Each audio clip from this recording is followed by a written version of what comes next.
here and how I can best tailor things to assist you all.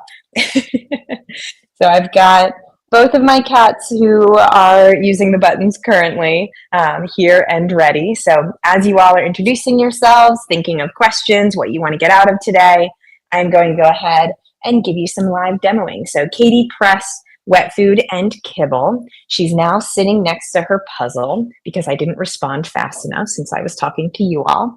So she is telling me via body language that she wants kibble in her puzzle there. So I'm going to go ahead and tell her, Katie, yes, kibble, yes. So I can be verbalizing, narrating to her, hi, and she wants some pets, huh? So I'm narrating as well as pressing the button. Hi, Bernie. So that you all can get the full experience here. Other little guy, Bernie, is rolling on the buttons for attention. He is a shoulder presser primarily. Katie, who was pressing first, she is a paw presser, pretty typical for a lot of learners. But Bernie realized that, you know what, his shoulder works great. It's more accurate, easy for him to have enough weight behind the press. So if that's what works for him, I'm thrilled. He's not frustrated. I can understand him. Whatever way they want to press works great. All right, welcome. I see a few more folks have joined us. We're doing some live demoing while my cats were interested in the buttons. They know when I'm hanging out and teaching, I'm also much more inclined to say yes to them. So they'll probably be giving us some more demos here. Hi, Bernie Pets. So again, notice how I'm just talking to them, narrating everything that we're doing. Ash, Mom, yes. Echoing back what Bernie just pressed. Yes, Ash and Mom are right here. Ash is this little guy, my little senior mini American Shepherd. Hi, Bernie. Hi, Bernie. So I can press his name, I can talk to him, and I can follow through. Yeah. Hi, yeah. Oh, Katie dropped some food. So exciting. Bernie, eat. So it's a lot of talking to them, hanging out near the board. We want that to be where all the fun stuff is happening, where the action is happening. So I'm hanging near the board. And again, they know that especially when I'm teaching, I'm very inclined to say yes to whatever it is that they're pressing. So we've gotten to the point where I sit down by the board, they immediately want to come over. So that's something that you all can be practicing, modeling, demoing all of this with your guys as well. All right, let me share my screen for you all, and then we'll dive into the meat of everything today. So welcome. A little bit of housekeeping before we dive in. We have our wonderful community coordinator, Irma, here today, as well as Calvin, who is our guide community coordinator. We'll keep an eye out for any technical issues you might be having. Please don't hesitate to reach out if you need any help. And Chrome and Safari do tend to work best if anybody is having any audio visual issues today.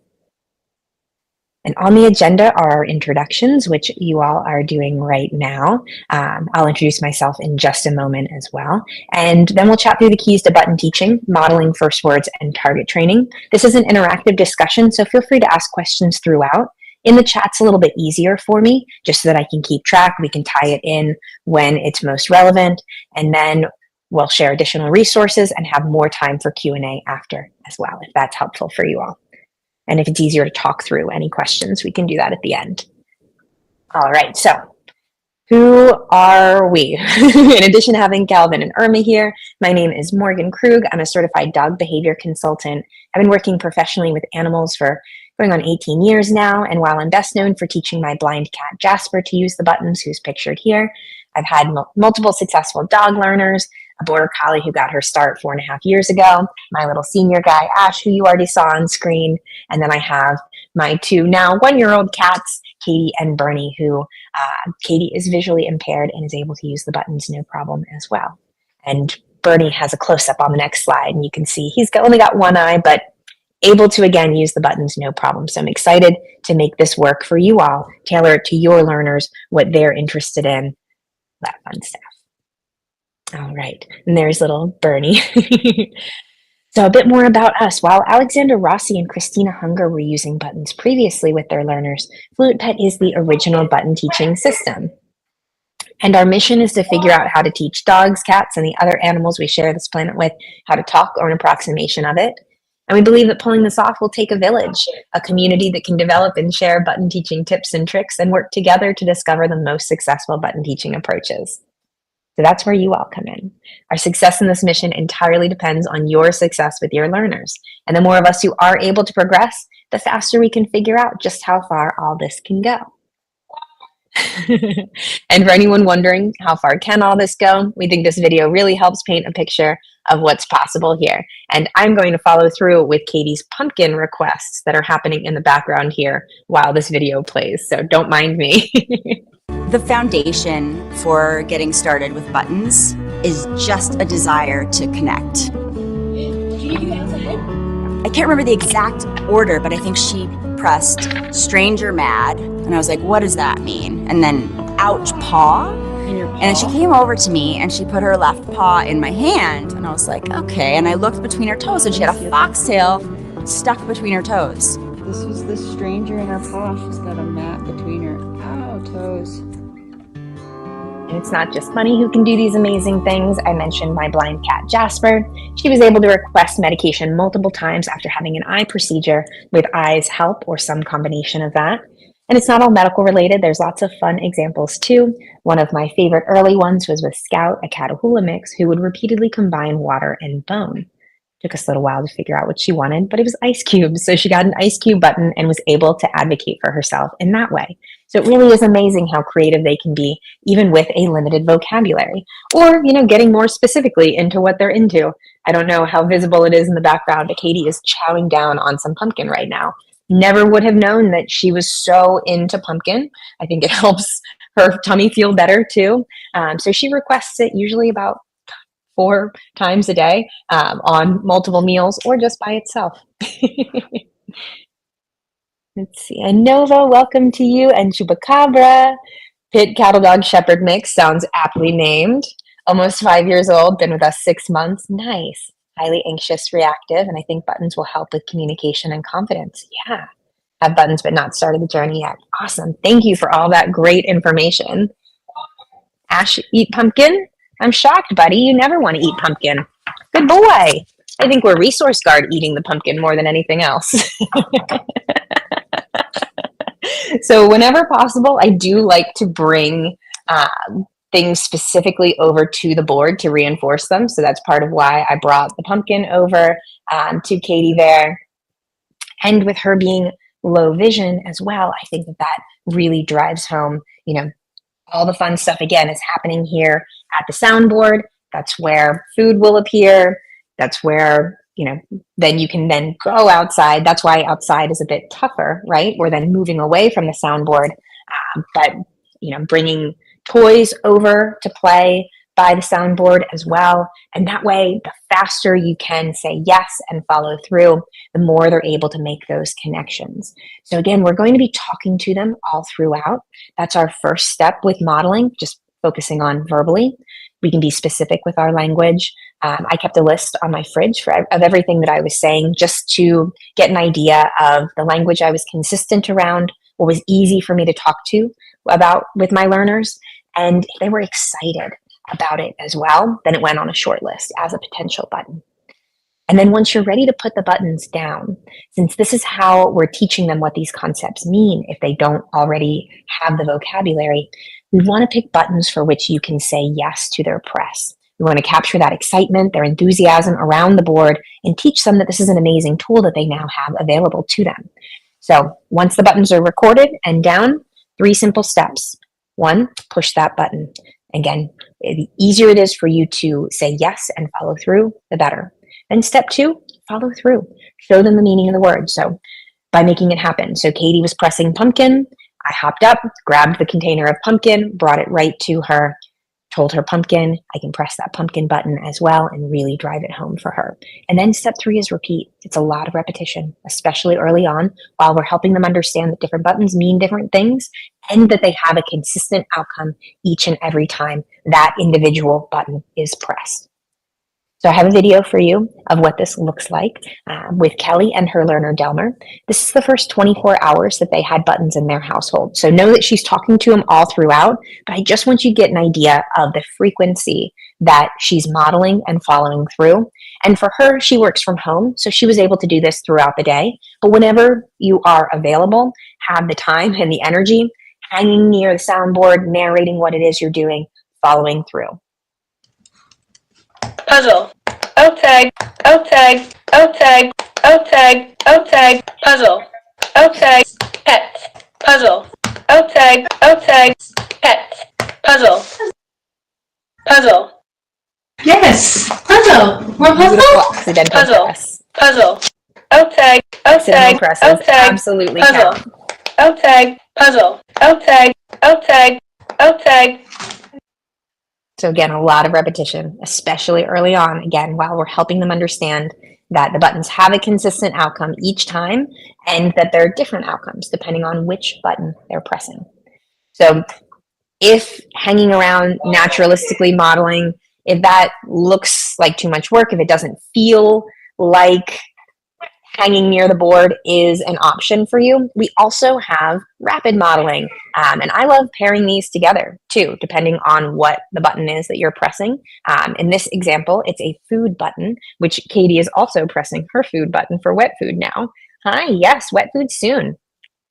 So here's Kelly with Nushka and a snack button. So different learner, new to the buttons. You can see Delmer's existing buttons there.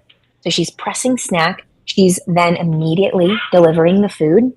And notice that she's pressing the snack button with the food as well to really drive home this food plus the button, they go together here and they're associating. We're pairing them together. So a lot of repetition again, but high value, something exciting, something that they want. Yeah.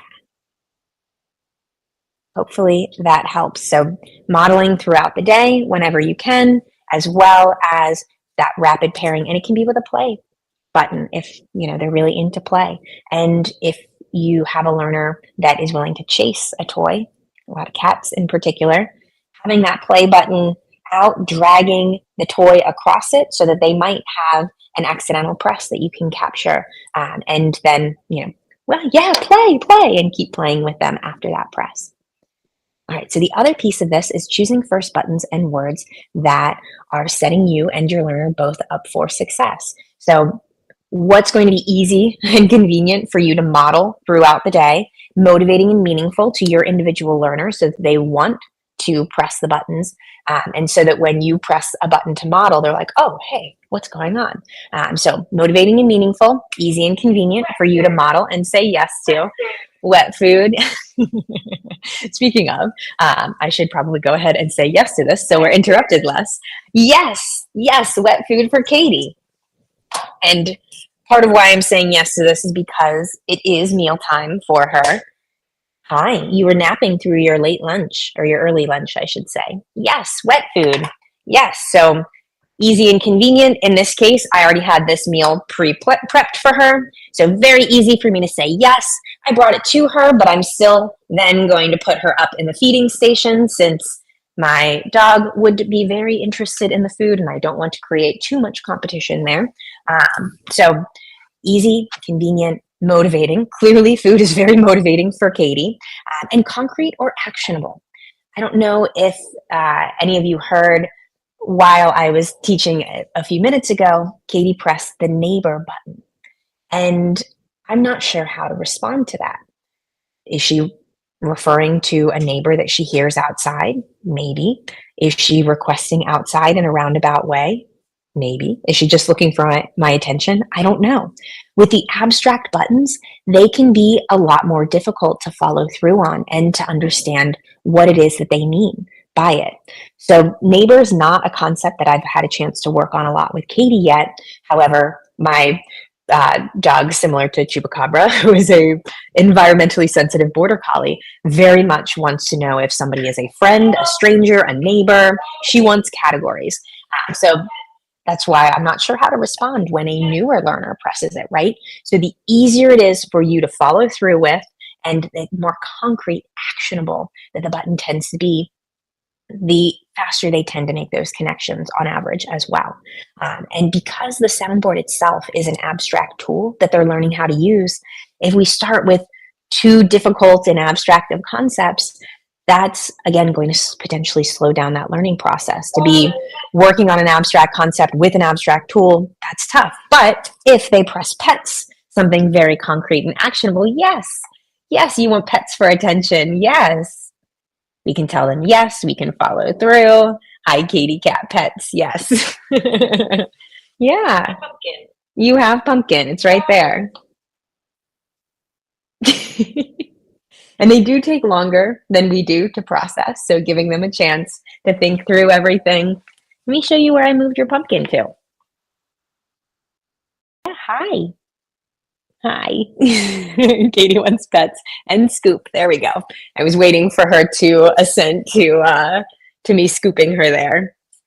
And so notice again, I'm narrating, but she's still using body language. She's still telling me lots of information with her body language, her position of her body, the way she's tilting her head for pets, what she's, direction that she's looking towards, less so in Katie's case, but with my more visually inclined learners.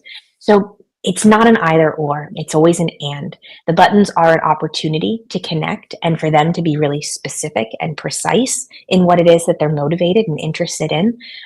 But it's not an either or. If it was an urgent need, if my dog was whining by the back door needing to go out to potty, I'm not going to worry about pressing the buttons in that moment, and I'm especially not going to ask them to press the buttons in that moment. She told me a full sentence, essentially. She's by the back door. She needs to go potty based on her hypothetical body language in this example. So I'm going to get her outside. I'm going to meet that need. Meeting the need, that's number one. But if she wants to go out to play, she's carrying a toy around. She's giving me a play bow. She's maybe giving me some barks to go outside, and I would rather not reinforce being yelled at to go outside. Then I'm going to come over to the board and say, oh, do you want to play outside? I might press the buttons. If she's not inclined to do so, because again, she's already communicated what it is that she wants, but I'm much more inclined to say yes if it's a button press. And then obviously they have a way to communicate specifically what it is that they want that way too. Yeah, and Danelle, we can go over that in a little bit. Yeah, no problem. Yeah, great question. Very, very common question.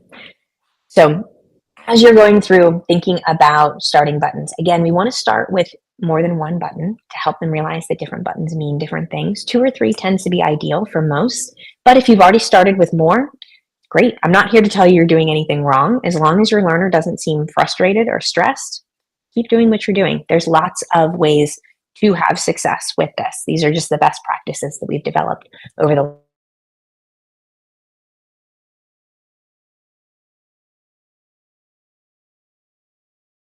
I mentioned my Border Collie Adora. We did begin with ball specifically for her as a button because ball is life. So motivating for her.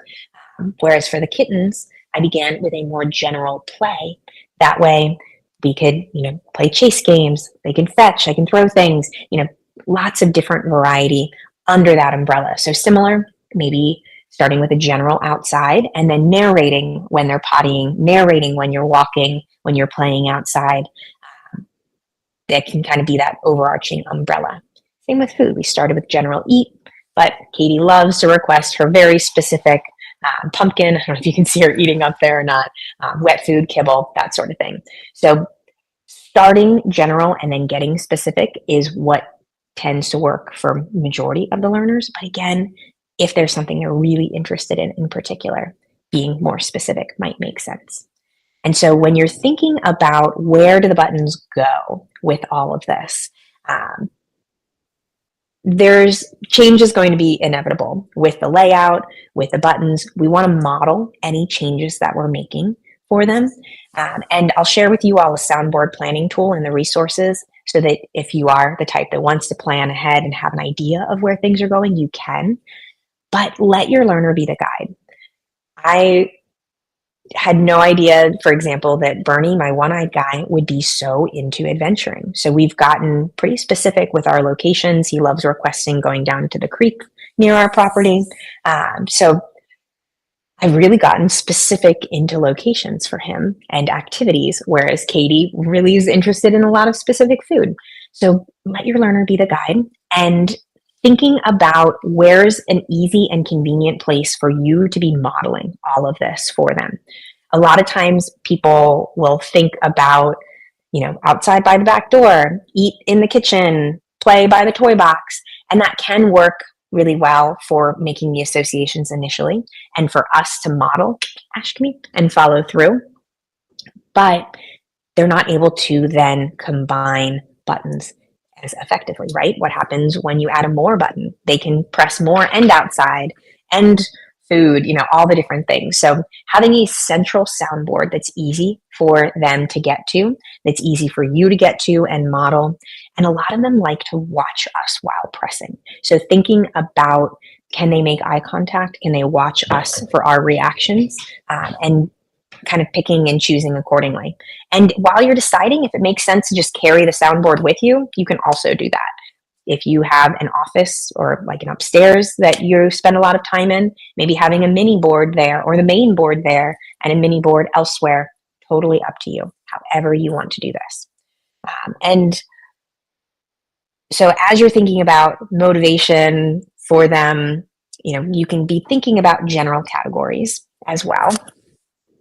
But I wouldn't get too hung up on where exactly things are going to go, because again, your learner's going to tell you what they're interested in, and you might find yourself building out certain categories more than others. So I try to build out using color contrast since I have low vision learners. So instead of like all the green hex tiles equaling location and red being emotion or something like that you'll see some people do, I have lots of small islands of buttons.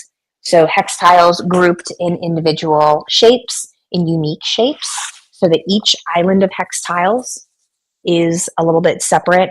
And then the layout of the buttons within the hex tiles are all different shapes and layouts as well. So I'm using color and pattern more so in contrast and using shape as kind of the bigger marker for my guys. And even though mine are lower vision than average, keep in mind that our learners in general, they are primarily geared towards distance with vision, movement, action, activity, that sort of thing. So that's also why we're not wanting to rearrange things too much. We don't want to frustrate, overwhelm them. We're modeling any changes that we're making. And a lot of them seem like they're utilizing not only muscle memory and location of the buttons, but scent. So making sure that we're not cleaning with too harsh of chemicals or anything like that. That all goes into board building, planning, categorization, fun stuff too. But you can meticulously plan a beautiful board laid out, all the categories that you could possibly want, and they might find homonym, or they might generalize a button in ways that you didn't anticipate. We have a sensory tile to help encourage my learners to narrate what's going on around them. I find that they're very interested in asking about smells, things like that. So we also have smell, see, hear, HEAR on that tile. And the hear button gets used as a location button as well. Hear, HERE. That is not how I modeled it. That was not my intention when I put it down, but my learners started using it that way, and I think it's brilliant. Good on them. So that's part of why we say don't get too hung up on the layout, the categorization, all of that, because you can always change it, and your learner might generalize and change it up a little bit too. You can also use different languages if you speak multiple languages to help avoid homonyms, to really create distinct, unique buttons, that sort of thing. Yeah, and so great question. Should the buttons be recorded in my own voice, or is it okay to record with a different person's voice so the learner has their own voice? You get that question a lot too. And I totally hear you. A lot of folks want the learner to have their own sound. Why should it sound like me? I've seen that work very successfully, either with AI voices or whoever else that you decide to record. I will say, though, I think that it can only help, hi, Katie, Hi, Bernie. It's Bernie. I think it can only help to have it sound similar to whoever's narrating most to them, whoever they're hearing most. So be careful that it doesn't sound too unique and distinct or different from how you're narrating. That could potentially slow the associations down a bit. And you will see, like, if you ever re-record a button, the first time they go over and press it, if you haven't modeled it for them to hear the difference, they'll usually be like, oh, it's a little bit different. And they might press it a second time and be like, okay, but it's still the same outcome, still the same thing. Yeah, so totally up to you. And I will actually utilize some differentiation for distinction, especially now that we have like 60 buttons between all of my learners. My best friend's button, it's recorded in his voice, so it's nice and distinct. It sounds like him when it's pressed. And the help button, I realized, was getting a little bit lost in all the other presses. And since there's often urgency when the help button is being pressed, I re-recorded it to sound like help. So it's very dramatic. So as soon as they press it, I'm like, oh my gosh, who needs help? So long answer, but hopefully that helps with thinking through different options there. Totally up to you. I've seen it work multiple ways. If it seems like they're struggling, if you use AI voice or something like that, you can always re-record it in your own voice instead. And so the question, what if my dog keeps pressing the same button outside over and over again? Yeah, we'll talk about that in just a moment with abstract concepts. Or, you've got Katie pressing water in the background. Again, most likely just for my attention and for connection here, which is a totally valid use of the board. Before we dive more into that, though, Shannon mentioned mine started chewing the button to make the sound. They're so smart and unique in the different ways that they figure out how to activate the buttons. Another thing that you might want to consider, since behavior is information, pets, yes, hi Katie, you did want attention, huh? Since behavior is information, if they're chewing on the buttons or scratching near the buttons or the hex tiles, the way one of my kittens was doing for a bit, that can be a great option for adding a button. So maybe, Shannon, adding a chew button as well, and showing them that they can get a bone, they can get, a bully stick, an antler, a yak cheese chew, whatever it is that they're interested in, they can get that for pressing the chew button. So if any of them, even if it's just to activate it, but especially if they're stealing the button to run off and intentionally chew it up, yeah, behavior is information. Use that. Yeah. And so what happens if they keep on pressing? Then it might be time for some early abstract concepts. And we can be narrating abstract concepts all the time as well to them. The other thing that we want to really be focusing on is adding buttons that are, again, easy for us to say yes to. So outside, in this case, totally get it. Can't go outside all the time. But maybe adding a puzzle button that you're then able to fill, some kind of puzzle, slow feeder, something like that for them to work through. And they're focused on that instead of, obsessively asking to go outside or just looking for your attention, depending on what it is that they want. In Katie's case, she was pressing water. She has water. It's very fresh. So I think she was just like, Mom, do something different. Give me something else to do. So that's why I transitioned her to a different option there. So finding as many ways to say yes and activities that will occupy them for a little bit longer that you can put down on the board. And that's where chew can be a great option too. If, outside is driving you nuts, maybe how about you settle inside with this instead? Or maybe you settle on the back patio with your bully stick if they're allowed to be out there. And that's not too obtrusive to whatever else you need to be doing. All right, so talking to them all the time, narrating and thinking about some early abstract concepts like more and all done, or yes and no, now and later. This can be a good way to also set some boundaries, put the brakes on a little bit with their button presses. Again, it's a good problem, right, to have them pressing so much, but it can be frustrating for us and frustrating for them if they're not getting the response that they're looking for. And we don't want the board to equal frustration, or for them to stop pressing because they think, it's not going to get me what I want. So this is where if we can at least respond with something like an all done or a no or a later and press a corresponding button, that can sometimes get the point driven across a little bit more effectively than just verbalizing it. And because abstract concepts are tougher for them and not as actionable, think about outside all done, nothing happens. No, later. Again, nothing happens. That's tougher for them to understand, right? The absence of something. Whereas more eat as you're giving them food. Yes, outside now as you're going out. That's a lot more concrete and actionable. So adding them in contrasting pairs, hence more and all done being added at the same time, or yes and no, or now and later, or now, soon and later, depending on how you talk to your learners, what you think they're going to respond well to. And again, you can always re-record and you can always make adjustments if need be. I added more and all done for my border collie very quickly after adding that ball button because she was obsessed. And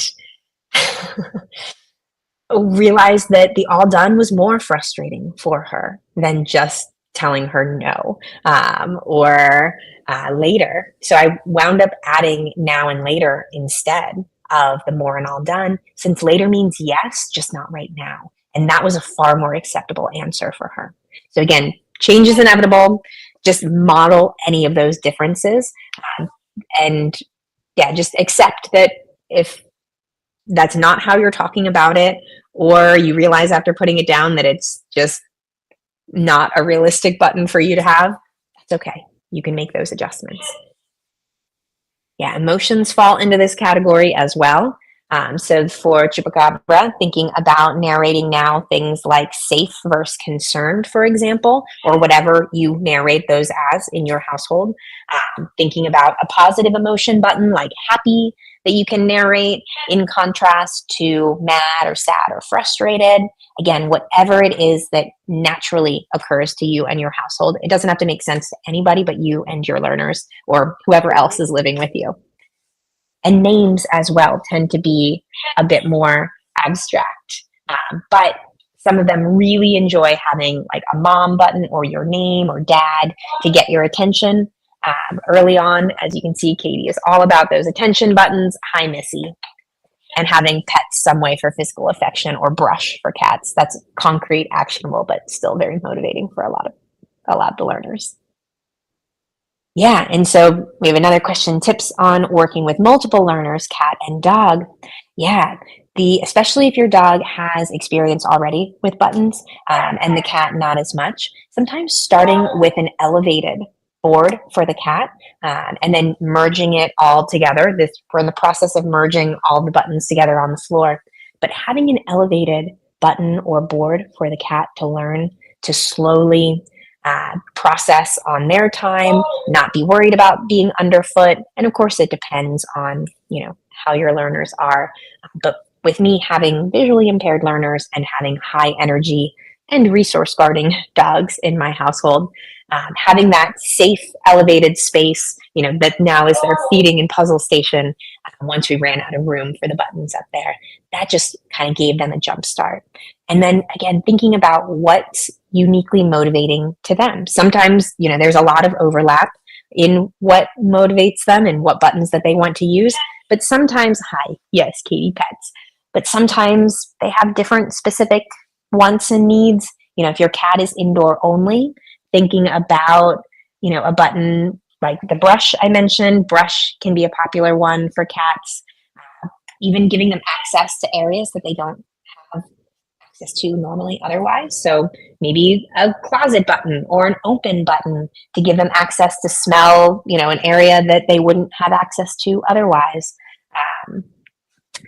I've seen where like the guest room gets opened up for the cats to explore via button, or a basement or something they need supervision, or that normally you'd be, wanting them not in all the time, but getting creative about things like that.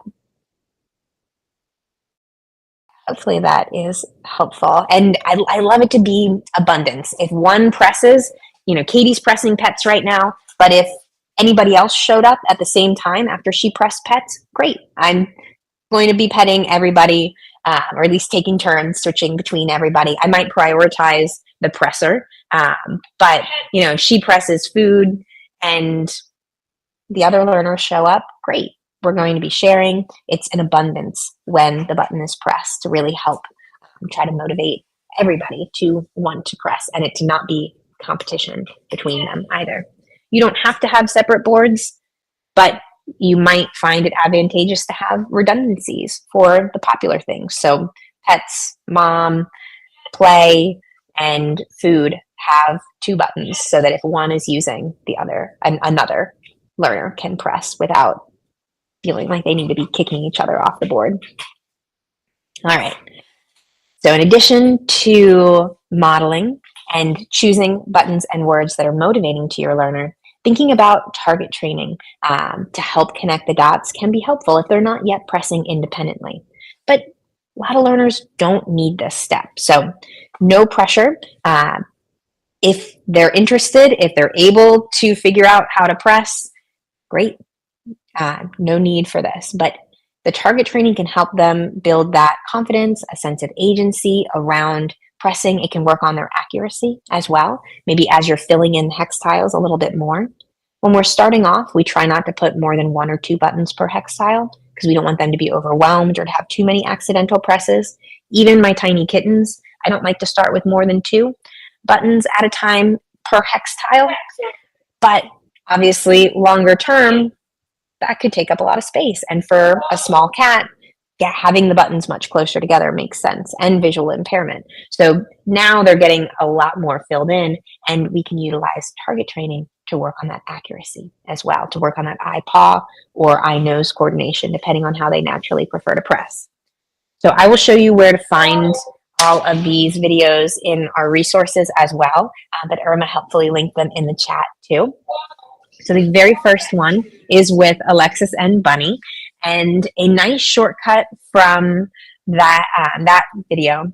If your learner does already have a high five, a nose touch, a paw shake cue like that, just going ahead and taking the button out, putting it in the palm of your hand, ask them for that high five, ask them for that nose touch, whatever it is that the button says, follow through with that specifically. Hi, kitty cat. I know. You are just being so playful. Hi, come here. Come here. Right here. It's right here. So redirecting to play from all of her food requests here. There it is. You just couldn't see where it went. Again, capturing the press, getting that intentional accidental press as well. And if you see them attempting to press, they are tapping near the button, tapping the sides of the button. Our cats in particular are really good at batting near the button as opposed to pressing it. That's totally normal. And when in doubt, help them out.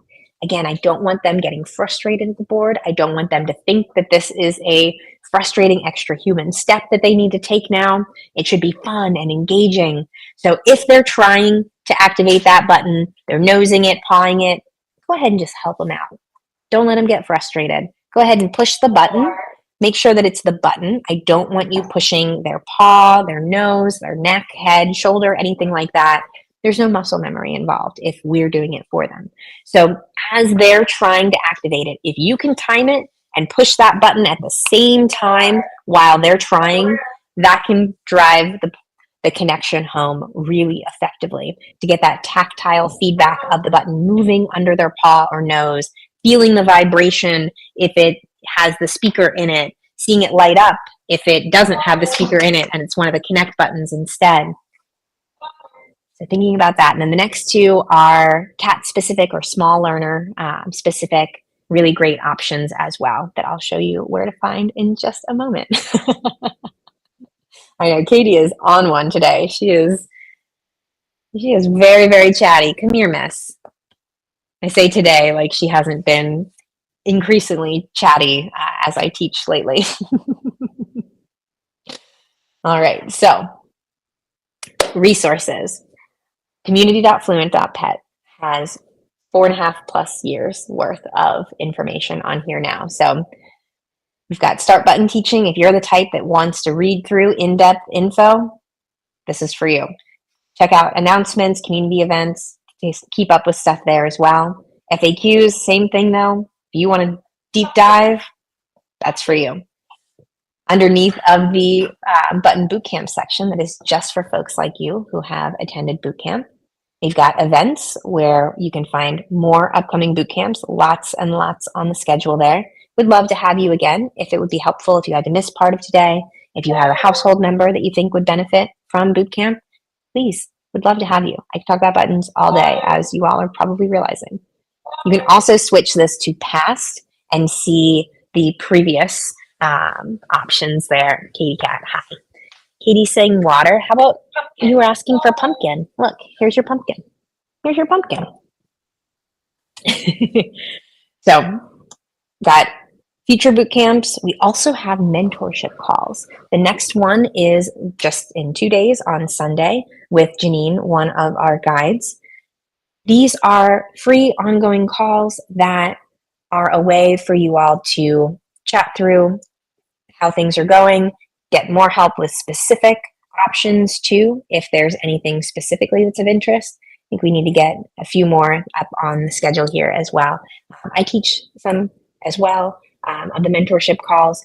Just a great resource to talk to somebody who's had success with buttons, get feedback from each other about whatever specific questions that you have. And there should be some for board building and planning if you want to even more deep dive into the categorizations, the different theories, the shapes of the soundboards, all that fun stuff. So underneath of resources, lots of great videos from fellow guides and instructors here. We have a self-study learning center link. We've got that paw targeting tutorial with Alexis and Bunny, the cat-specific ones. Here's that soundboard planning tool that you can play around with, all the different colors and shapes and build out how you like. Get my screen reshared. Here we go. All done. Katie, eat pumpkin all done? Pumpkin all done? She's probably telling me to be all done. That's what's so interesting about things like the no, the later even, and the all done. While they might not be as motivating initially, they often figure out ways to affect our behavior and try to make changes in what we're doing based on like the no and the all done buttons and such. So we also have discussion area where you can do deep dive, longer questions, post videos, that fun things like that. Chat is a shorter update spot if you have a quick question or something there. And then one last thing I want to show you on the community here. Tons of great info here in discussion, but show off your soundboard. If you're looking to be inspired by somebody else's layout, get an idea of different shapes, designs, whatnot, lots of different options here. There's as many different layouts as there are households. So here's that soundboard planning tool in action here for Sasha's board. And you can see with some, like mine, we've got small islands that they can kind of walk through, and the islands are kind of the categories more so than just individual hex tiles. Got wall-mounted options. Here's a senior cat's board. She has cancer, so comfort is key for her. She loves to nap on her board or near her board, so there's a nice comfy walkway to kind of divide the different zones. And then she's also got nap zones for her to basically be able to wake up, stretch, and push whatever button. A great sign of board progress that you all will likely see is napping on or near the board. They want to be where the action is. They want to wake up and be ready to go. That to me shows that they're getting comfy with the soundboard, that they see it as a valuable place. So I love seeing that nap near the board progression. And so one last thing that I want to note here, if you are worried about space, if you don't have a lot of space, totally get it. I lived in 540 square feet before this home, and we did run out of floor space. So I had half wall mount, half floorboard. You can absolutely split it up if that makes more sense to you. And if a corner really is the best option for the soundboard, having it angled so that your learner can still get behind the soundboard and watch you while they're pressing, because again, that's important for a lot of them, right? So having it so they can still get behind, still look out, and that way they're not just facing a corner or facing the wall. And thinking about if you do a wall mount, can they comfortably turn and watch you wherever, your time, where you're spending a lot of your time, where that zone is. So hopefully that helps. Thank you for adding all of those links, y'all. Irma, thank you. All right, so we also have, in addition to all the free resources that I just shared, we have the Let's Get Them Pressing course. This is a 4-week cohort-based class that's taught by Diane of Neurodog Training and Alexis with Bunny. There's live coaching in addition to asynchronous materials. There is 25% off if you're interested in the course that does not expire. I went ahead and put that in the chat already. Thank you. That's some of the great info that we cover. Hi, Katie Cat. New pets. Oh, you pumpkin all done. Yeah, you ate a lot of pumpkin. And then if you all are realizing that you need more buttons or hex tiles or anything like that, this coupon is good for the next 24 hours. Good for everything at FluentPet. And if you have any feedback for us, such as Katie interrupting too much, my goodness, Missy, come here. How about play? Any feedback, we would love to hear it. Always looking to improve. So put that in the chat as well. Thank you, guys. All right. And are there any additional questions that have come up for you all? Anything that you want to chat through? More info? Feel free to raise your hand. If it's easier to type in the chat, happy to read it off there as well. There is a Q&A section you can utilize. I'll see it wherever you put your question, though.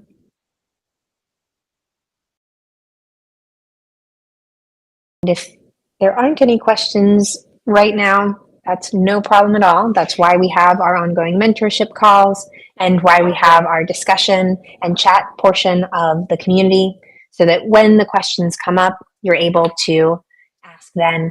If you're anything like me, you're going to think of a question at like midnight tonight and be like, ah. So no worries. Don't stress if you can't think of anything right now. Hi, my goodness, Katie Cat. My goodness.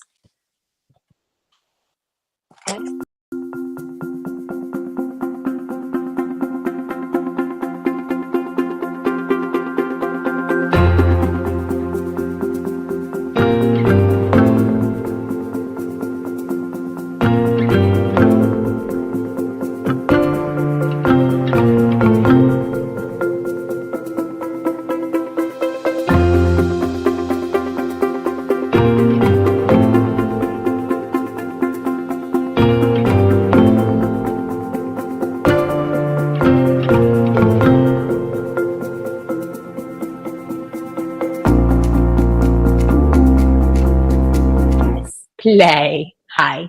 And she's pressing pets, I think, because again, she's just pressing anything for my attention right now. And I don't know if you all could see, but when I reached out, she was like, why are you petting me? I want to play right now. But that can be helpful too, to remind them that, the buttons do have that consistent outcome and meaning each and every time. Hi, Katie Cat. Yes, play.